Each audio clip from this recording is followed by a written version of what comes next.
नमस्कार। साहित्य भित्तिक कार्यक्रम कादम्बिनी आम पत्रिका को स्वागत करुछि मु मानसी।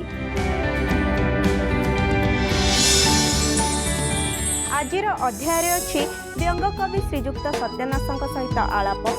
कवि डॉक्टर प्रसन्न कुमार महांती कविता अल्प जहा बाकी एवं आजिर समीक्षा रे अध्यापक विश्वरंजन कविता पुस्तक आलोकिता को समीक्षा करिवे डॉक्टर हिरणमयी मिश्र।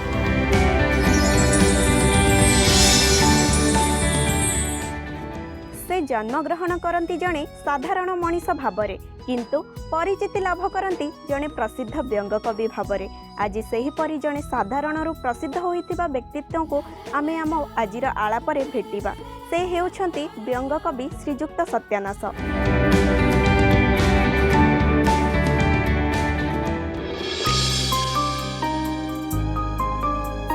नयगढ़ जिला बाउंसियापड़ा ग्राम पिता बलभद्र नायक पुत्र भावे जन्मग्रहण करती कोमल शिशु प्रभाकर नायक। से दिनर से कोमल शिशु प्रभाकर परवर्ती समय प्रसिद्ध व्यंग कवि श्रीजुक्त सत्यानाथ भावे उभा हुंती।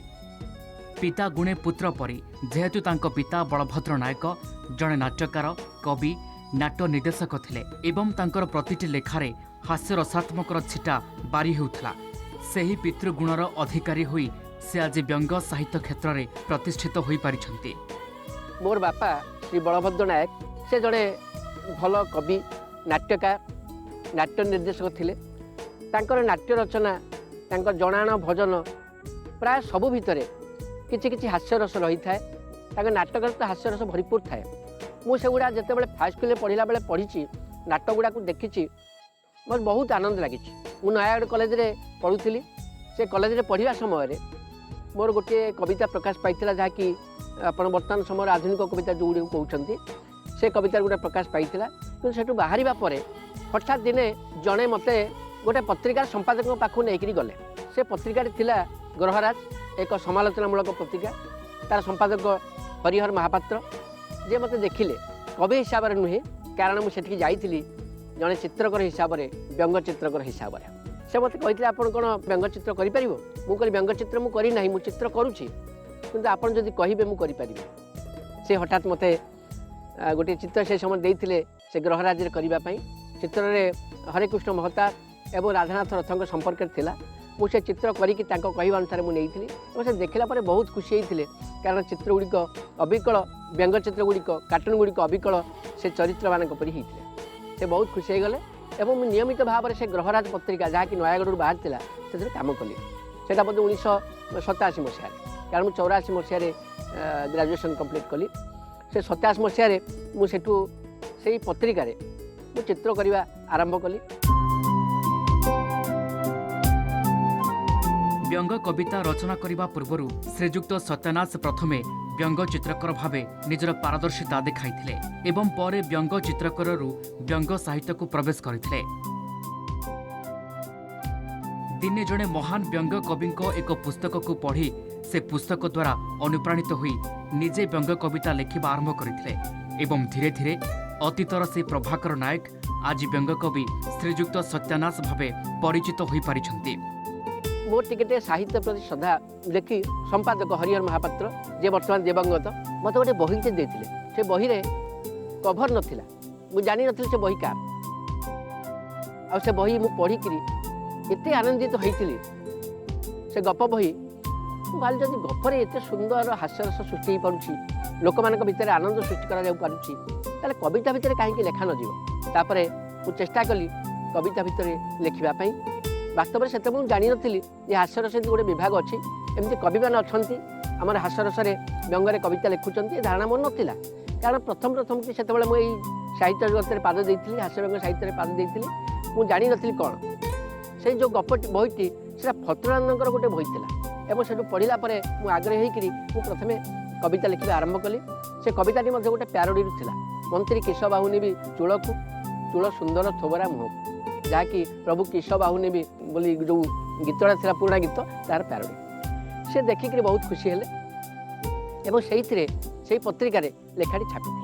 परवर्ती समय मु मोर लेखा से ही देली अन्य पत्रिका भी पठेली।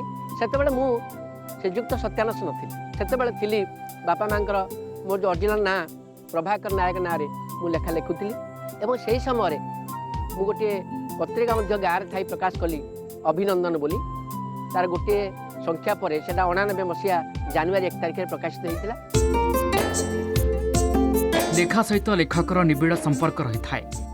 लेखाटी को जीवंत करने पाई लेखक लेखा मध्य भाव एवं प्राण भरिबा पाई चेष्टा करते जहा फल लेखकर मनर भावना से लेखारे परिस्फुटित होता है जोथिपाई से लेखार मर्मटी को पाठक माने सरल भावे बुझी पारती सेथिपाई श्रीजुक्त सत्यनाथ निज लेखार भाव अनुसार निज नाम को प्रभाकर नायकरू व्यंग कवि श्रीजुक्त सत्यनाथ करदेइथिले। तापरे मु फुलबाणी को पलैली कारण सेठारे मोर प्रथम करी पोस्टिंग है जंगल विभाग में जड़े किराणी भाव में किंतु से रहा किराणी भाव सीना मोर पेशा आरंभ कली किंतु साहित्यर मो रुचि ना मुझे छाड़ती केमी पुणी से पत्रिका को बाहर करने चेष्टा कली। पत्रिकार ना जो पत्रिका अभिनंदन पत्रिका सब मिसिक गल्प कविता नाटक भितर सब थिला तेणु एत बड़ पत्रिका चाकरी जीवन भितर करने संभव हो नाला सेठी फुलबाणी एत सुविधा नाला जे कौन आडभटाइजमेंट संग्रह करवा किसी अर्थ संग्रह करी पत्रिका प्रकाश करवा असंभव व्यापार थिला तेणु मु पत्रिकार नाटा बदल अभिनंदन अभिनंदन कवि कर तापर से 1990 मसीह पत्रिका प्रकाश पाई और से प्रत्येक संख्यार मोर कविता प्रकाश पाए।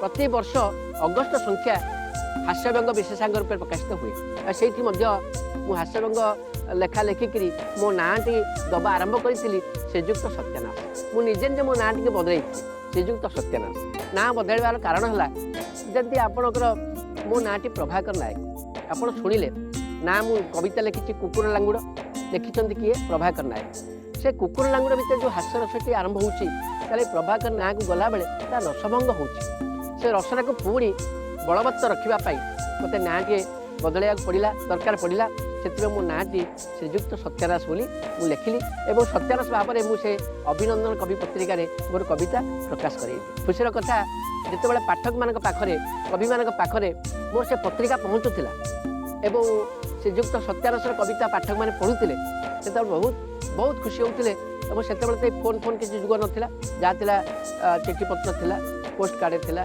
विभिन्न ये चिठी आसूला चिठी सेमती विभिन्न जगह मत आसी जे संपादक महाशय श्रीजुक्त सत्यानाथ कविताटी पढ़िलु अति चमत्कार बहुत बढ़िया हास्यरस व्यंगर कविता पढ़ी पढ़ी आमको बहुत खुशी लगे आउ दयाकोरी आम तरफ शुभेच्छा जनईदेवे मजारे कहे हाँ निश्चित भाव जनईदेवी कि से कहीं जानी न था श्रीजुक्त सत्यनाथ जी ये पत्रिकार संपादक प्रभाकर नायक सी एवं पर मुझे सिद्धांत नेली ना नाटी को मत निश्चित भाव में सबुदिन रखा पड़ो एपाई जड़े बंधुंकर से कवि बंधु एवं वकिल बंधु तांको सहायतार मो नाटी को आफिडेविट करी सेठी को बदलैली अर्थ पुराणा ना सहित आपको मिसैकी रखिली केवल हास्यव्यंग साहित्य ये नाटी मोर रहिला श्रीजुक्त सत्यनाथ।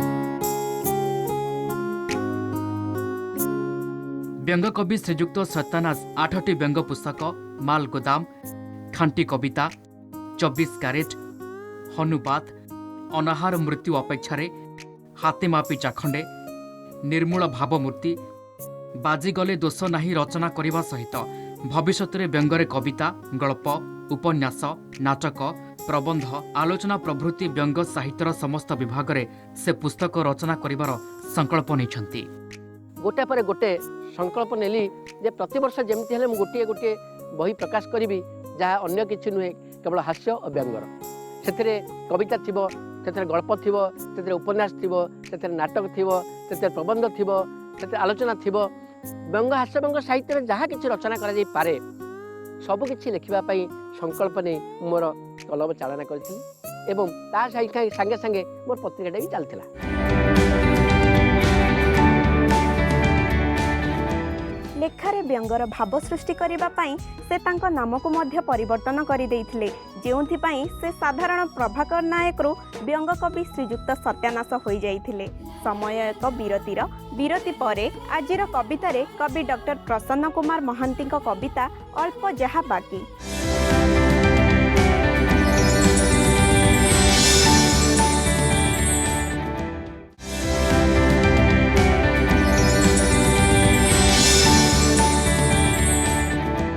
विरति परे स्वागत। एबे आजिर कवितारे कवि डॉक्टर प्रसन्न कुमार महांती कविता अल्प जहा बाकी।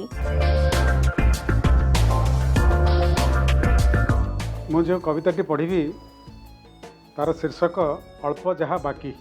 जीवनर अपराह्न जड़े पछकू फेरी चाहे जो लोभनीय जीवनर अंश तक से बंची थाए सेठी को हयतो फेरी जावाक चाहे किंतु ता आदौ संभव हेबार न थाए। आगो को चाहे रास्ता अल्प बाकी थाए अथच काम सारिया अनेक कामर एक लंबा तालिका ता हाथ में थाए। शेषकू से अल्प केतोटी काम को जीवनर शेष पर्यायर सारिया सी ग्रहण करी बसे एवं सबू तार भाव आवेग तारी उपर अजाड़ी दिए।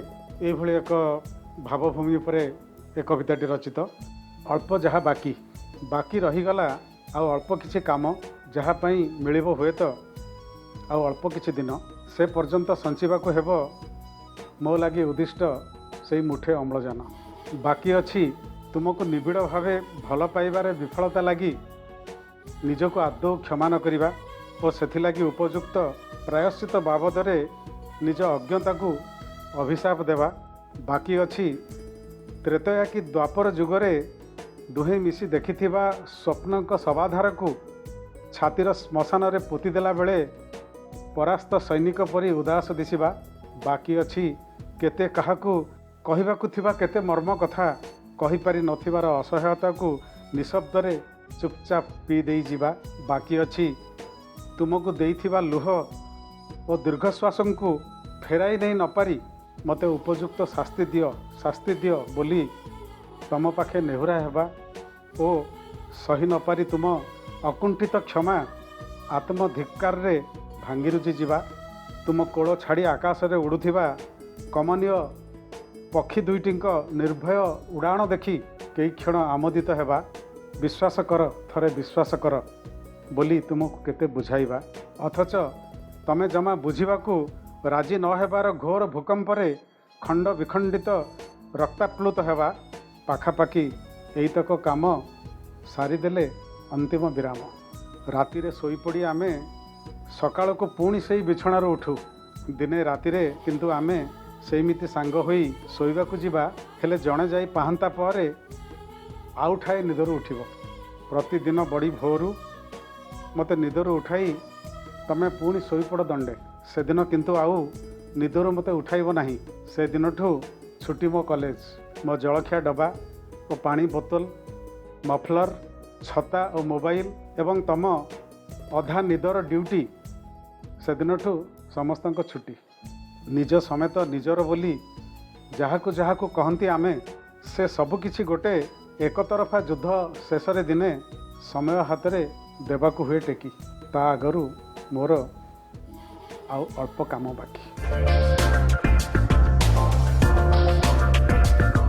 जीवनर अंतिम पर्यायर समस्तंकर किछि ना किछि बाकी रही जाय थाए जहाकू पूरण करिबा पाई समस्ते तत्पर होई उठंती जहाकू कवि तांकर कविता माध्यम रे एठारे वर्णना करिसंती। समय आउ एक विरति परे आजिर समीक्षा रे अध्यापक विश्वरंजन को कविता पुस्तक आलोकिता को समीक्षा करिवे डॉक्टर हिरणमय मिश्र।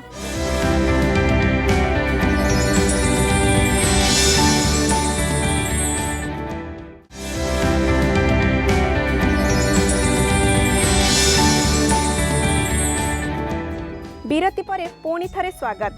एबे आजिर समीक्षा रे अध्यापक विश्वरंजन को कविता पुस्तक आलोकिता को समीक्षा करिवे डॉक्टर हिरणमय मिश्र।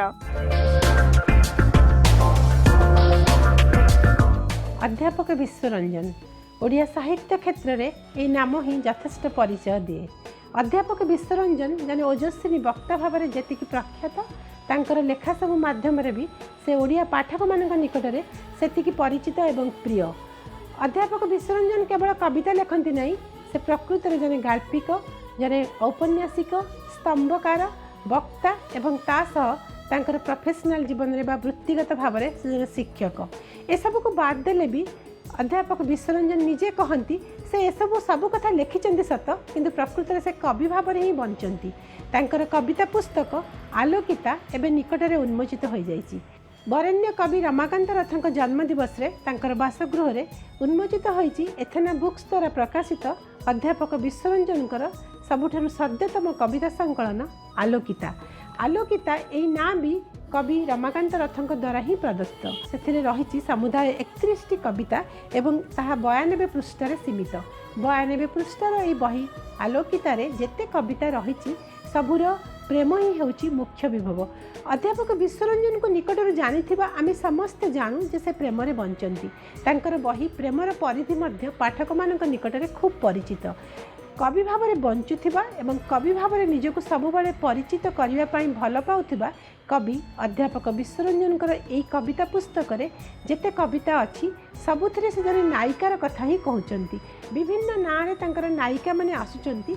कविंकर यही पुस्तकर सबुठारु जो कविताटी मते बेसी भल लागिची मु सेही कवितारु किछि धाड़ी आपन मानकु सुनाइबा पई आज चाहिबी। कवितार ना देवी पूजा। कवितार शीर्षक देवी पूजा। देवी तमे हुओ विवसना। देवी तमे हुओ विवसना मु करिबी तुम निराजना। मुद्रित नयन तुमर खोलीदेवी मो अधर स्पर्शरे। मुद्रित नयन तुमर खोलीदेवी मो अधर स्पर्शरे। से स्पर्शर संक्रमण देव तुम अधर को भुवन मोहिनी हस। एभलिया देवी आराधना करुथिबा प्रिया को केतेबेले देवी भावरे केतेबेले संगिनी भावरे केतेबेले जीवनर स्रोत भावरे देखुथिबा भल पाउथिबा एवं प्रेम रे बंचुथिबा कवि अध्यापक विश्वरंजनकर यही कविता संकलनर अन्यतम विशेषत्व है जे यहाकू कवि रमाकांत रथ निजे यार मुखबंध लिखिछंती। कवि रमाकांत रथ जहाँ कहती अध्यापक विश्वरंजनकर कविता संकलन विषय ता भी खूब उल्लेखयोग्य। कवितार संकलनर प्रथमरु रमाकांत रथ कहती जे अध्यापक विश्वरंजन कहती मु निजे ही ढाली हो जाए मो कविता सांगरे। तांको दृष्टि रे प्रेम मृत्यु को प्रतिहत करि पारुथिबा संजीवनी। सुविद्या भास्वती महांती सुदूरिका माधुरी अंतिमा ए समस्त प्रेमर स्वरूप। ए सबु ना रे विभिन्न कविता विभिन्न समय लिखिथिले अध्यापक विश्वरंजन। ता सब विभिन्न पुस्तक रे मध्य प्रकाशित होइतिला एवं एई सब को नहीं संकलन प्रकाशित पाइछि। विश्वरंजनकर परिचय आउ अधिका बढ़िबा बा कमिबार किछि अवसर नहीं जेहेतु से खूब प्रतिष्ठित कवि एवं प्रतिष्ठित लेखक ओडिया साहित्य रे आमे समस्ते विश्वरंजन सार को खूब सम्मान करूँ खूब श्रद्धा करूँ। तांकर ए कविता पुस्तक आलोकिता तांको अन्य एक स्तर को नहीं जीवो परिचितिर अन्य एक स्तर को प्रसिद्धिर अन्य एक स्तर को नहीं जीवो एवं सबुबले चिरकाल कवि भाव में बंचुथिबा कवि अध्यापक विश्वरंजनकर आलोकिता कविता पुस्तक तांकर आउ सबु कविता पुस्तक अपेक्षा अन्य सबु संकलन अपेक्षा अधिक आदृति पाइबो यह निसंदेह। एही कवितार जो अंतिमा कविता अच्छी से कवितार किछि धाड़ी सुनंतु।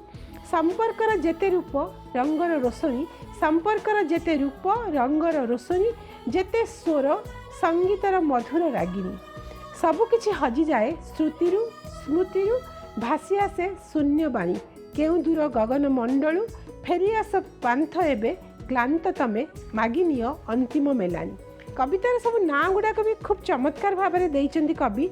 जेमिति कि गोटे कवितार ना अच्छी प्रवास रे प्रथम प्रेमिका सबुठारु आकर्षणीय कविता जहाँ से कवितार ना होची बुढ़ा बरगछ और विचित्र चढ़ी। प्रेम किभली परिपक्व हुए तथापि भी प्रेम सरेना जीवन रु कह जाए प्रेम थरे आरंभ हेले तार आउ शेष नाही। सेही आरंभ होइतिबा प्रेमर दिगहीन शेषहीन यात्रा असरंती यात्रा को नहीं आलोकिता पुस्तक आम आगरे एबे एवं समुद्र कूल श्रीराधा एई ना रे एई बहिरे गोटे कविता अच्छी जो कविताटी पाई रमाकांत रथ भी से संपर्क में उल्लेख करथिले तांकर गोटे लेखारे। आलोकिता पुस्तक अधिक आदृति पाइबो यह निसंदेह। कवि को ए अवसर में खूब शुभेच्छा शुभकामना। एही पुस्तकटी पाठक मानक द्वारा बेस आदृत हेबो बोली आमर आशा। दर्शक बंधु आज तो समय होई गलानी कार्यक्रम को एठी रखुचु पुणी देखा आसंता अध्याय रे रहुचु नमस्कार।